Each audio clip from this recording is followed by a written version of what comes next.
बिस्मिल्लाहिर्रहमानिर्रहीम। हज़रत अरमिया अलैहिस्सलाम। हाफिज़ इब्न असाकर रहमुल्लाह फरमाते हैं, बाज़ रवायात में मज़कूर है कि जब हज़रत याहया अलैहिस्सलाम को शहीद किया गया तो आप अलैहिस्सलाम का खून मुसलसल उबल उबल कर दमिश्क की ज़मीन पर गिरता रहा और बंद ना हुआ। उस वक्त हज़रत अरमिया अलैहिस्सलाम तशरीफ़ लाए और फरमाया, ए खून, तूने लोगों को आजमाइश में डाल रखा है, अब बंद हो जा। चुनाचा वो रुक गया और ज़मीन में जज्ब होकर नज़रों से ओझल हो गया। हज़रत अब्दुल्ला बिन अब्दुर्रहमान रहमहुल्लाह से रवायत करते हैं कि हज़रत अरमिया अलैहिस्सलाम ने फरमाया, या रब, तेरा कौन सा बंदा तुझे सबसे ज़्यादा प्यारा है? अल्लाह ताला ने फरमाया, जो लोग मुझे ज़्यादा याद करते हैं, जो मखलूक की याद भुलाकर मेरी याद में मशगूल हो जाते हैं, जिनके दिल में फ़ना का ख्याल नहीं आता और वो बका के बारे में भी नहीं सोचते। जब उन्हें दुनिया का ऐश मुयस्सर हो तो वो खुश नहीं होते, जब उनसे दुनिया का ऐश व इशरत ले लिया जाए तो खुश होते हैं। यही लोग हैं जिन्हें मैं अपनी मोहब्बत अता फरमाता हूँ और उन्हें उनकी तलब से ज़्यादा देता हूँ। अल्लाह ताला सूरह बनी इसराइल में फरमाते हैं, और हमने मूसा को किताब अनायत की थी और उसको बनी इसराइल के लिए रहनुमा मुकर्रर किया था कि मेरे सिवा किसी को कारसाज न ठहराना। ए उन लोगों की औलाद जिनको हमने नूह के साथ कश्ती में सवार किया था, बेशक नूह हमारे शुक्रगुजार बंदे थे, और हमने किताब में बनी इसराइल से कह दिया था कि तुम ज़मीन में 2 दफ़ा फसाद मचाओगे और बड़ी सरकशी करोगे। फिर जब पहले वादे का वक्त आया तो हमने अपने सख्त लड़ाई लड़ने वाले बंदे तुम पर मुसल्लत कर दिए और वो शहरों के अंदर फैल गए और वो वादा पूरा होकर रहा। फिर हमने दूसरी बार तुमको उन पर गलबा दिया और माल और बेटों से तुम्हारी मदद की और तुमको जमाते कसीर बना दिया। अगर तुम नेकोकारी करोगे तो अपनी जानों के लिए करोगे, और अगर आमाले बद करोगे तो उनका वबाल भी तुम्हारी ही जानों पर होगा। फिर जब दूसरे वादे का वक्त आया तो हमने फिर अपने बंदे भेजे ताकि तुम्हारे चेहरों को बिगाड़ दें, और जिस तरह पहली दफ़ा मस्जिद बैतुल मक़दस में दाखिल हो गए थे, इसी तरह फिर उसमें दाखिल हो जाएं और जिस चीज़ पर गलबा पाएं उसे तबाह कर दें। उम्मीद है कि तुम्हारा परवरदिगार तुम पर रहम करेगा, और अगर तुम फिर वही हरकतें करोगे तो हम भी वही पहला सा सलूक करेंगे, और हमने जहन्नुम को काफिरों के लिए कैद खाना बना रखा है। हज़रत वहब बिन मुंबर रहमहुल्लाह फरमाते हैं, जब बनी इसराइल कसरत गुनाहों का इर्तिकाब करने लगे तो अल्लाह ताला ने उनके एक नबी अरमिया अलैहिस्सलाम पर वही नाजिल फरमाई कि अपनी कौम में खड़े होकर मेरी ये बातें सुना दो। उनके दिल तो हैं लेकिन वो समझते नहीं, उनकी आंखें भी हैं लेकिन वो देखते नहीं, उनके कान भी हैं लेकिन वो सुनते नहीं। मैंने उनके आबाओ अजदाद की नेकी की वजह से उन पर रहमत की, लेकिन उन्होंने मेरी फरमाबरदारी नहीं की। उनसे पूछिए कि मेरी नाफरमानी करके उन्हें क्या मिला। क्या कोई शख्स मेरी नाफरमानी करके सआदत हासिल कर सकता है, या कोई मेरी फरमाबरदारी करके बदनसीब रह सकता है?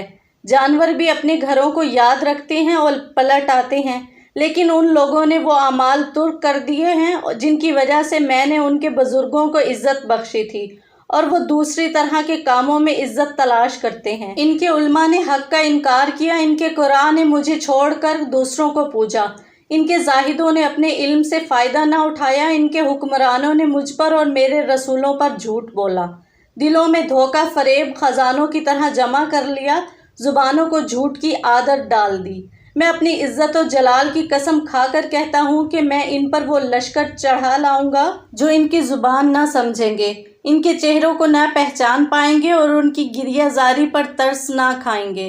इन पर ऐसा जालिम और संगदिल बादशाह मुसल्लत कर दूंगा जिसके लश्कर बादलों की तरह, जिनके झंडे उड़ते उकाबों की तरह और उनके शाहसवारों के हमले शहबाजों जैसे होंगे। वो शहरों और बस्तियों को वीरान कर देंगे। अफसोस है एलिया के शहर पर और उसके बाशिंदों पर। मैं उन्हें कत्लो गारत का निशाना बनाऊंगा, उन पर गुलामी मुसल्लत कर दूंगा।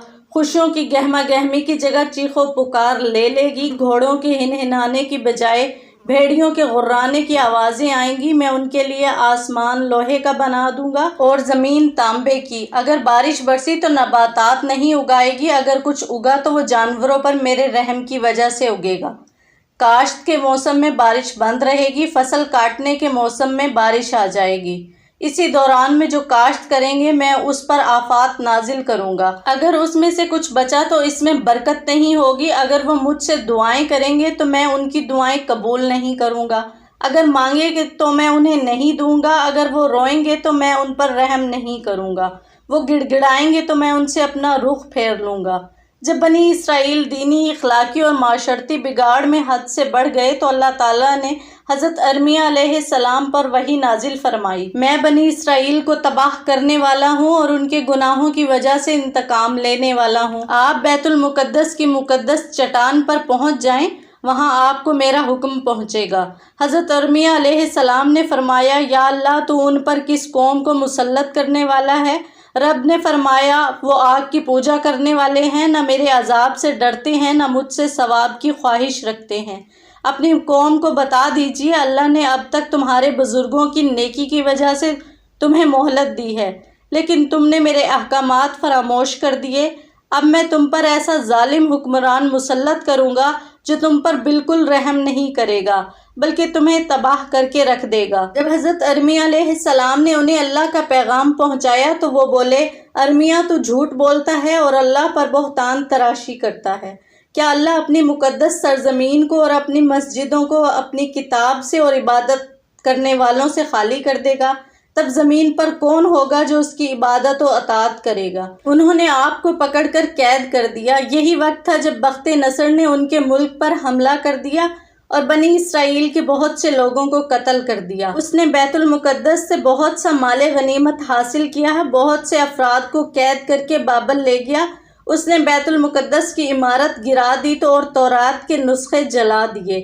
اس نے بنی اسرائیل کے جن افراد کو غلام بنایا، ان میں سے 7,000 حضرت داؤد علیہ السلام کے گھرانے سے تھے، 11,000 حضرت یوسف علیہ السلام اور بنیامین کے گھرانے سے، 8,000 عیسیٰ بن یعقوب علیہ السلام کے خاندان سے، 14,000 زابلون اور نفتالی کے خاندان سے، 14,000 دان بن یعقوب علیہ السلام کی اولاد سے، 8,000 یستاخر بن یعقوب علیہ السلام کے خاندان سے، 2,000 شمعون بن یعقوب علیہ السلام کی آل سے، 4,000 روبیل اور لاوی کے قبیلے سے، اور 12,000 بنی اسرائیل کے دوسرے گھرانوں سے تھے۔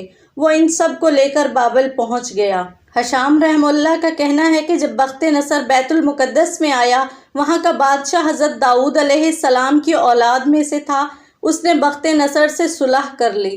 بخت نصر نے اس سے ضمانت کے طور پر کچھ افراد لیے اور لوٹ گیا۔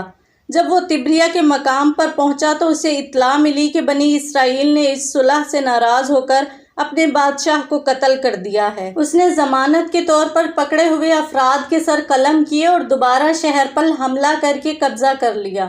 پھر وہاں کے بالغ مردوں کو قتل کر دیا اور بچوں اور عورتوں کو غلام بنا لیا۔ ایک روایت کے مطابق بخت نصر کو معلوم ہوا کہ جیل میں حضرت ارمیہ علیہ السلام بھی ہیں۔ اس نے آپ علیہ السلام کو رہا کیا۔ آپ علیہ السلام نے بتایا کہ میں نے اس سے ڈرایا تھا، لیکن انہوں نے میری بات نہ مانی اور مجھے قید کر دیا۔ اس نے کہا، کتنی بری قوم ہے جس نے اللہ کے رسول کی نافرمانی کی۔ وہ آپ سے حسن سلوک سے پیش آیا اور بنی اسرائیل کے جو افراد زندہ بچ گئے تھے انہیں آپ علیہ السلام کے ساتھ جانے کی اجازت دے دی۔ بنی اسرائیل نے کہا، ہم نے واقعی برا کام کیا تھا، اب ہم اللہ کے آگے توبہ کرتے ہیں۔ آپ علیہ السلام اللہ سے دعا کریں کہ ہماری توبہ قبول ہو۔ آپ علیہ السلام نے دعا کی تو اللہ تعالیٰ نے وحی کے ذریعے فرمایا، میں ان کی توبہ قبول نہیں کروں گا۔ اگر یہ سچے دل سے توبہ کر رہے ہیں تو انہیں کہیے کہ آپ کے ساتھ اس شہر میں رہائش اختیار کریں۔ آپ علیہ السلام نے اللہ کا حکم سنایا تو وہ کہنے لگے، ہم اس شہر میں کیسے رہ سکتے ہیں؟ یہ تو کھنڈر بن چکا ہے، یہاں کے رہنے والوں پر اللہ کا غضب نازل ہوا تھا، چنانچہ انہوں نے وہاں رہنے سے انکار کر دیا۔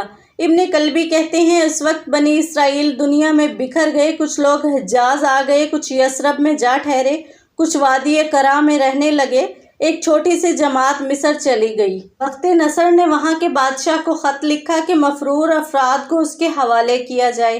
مصر کے بادشاہ نے انکار کیا، تب بخت نصر نے لشکر کے ساتھ حملہ کر دیا اور اسے شکست دی۔ پھر بلاد مغرب پر حملہ آور ہو گیا اور آخر تک فتح کر لیا۔ پھر مغرب، مصر، بیت المقدس، فلسطین اور اردن کے بے شمار قیدیوں کے ساتھ واپس آیا۔ ان قیدیوں میں حضرت دانیال علیہ السلام بھی تھے۔ وہب بن منبع رحم اللہ نے فرمایا ہے کہ یہ حضرت دانیال علیہ السلام نہیں تھے، بلکہ یہ حضرت حزقیل علیہ السلام کے بیٹے دانیال تھے۔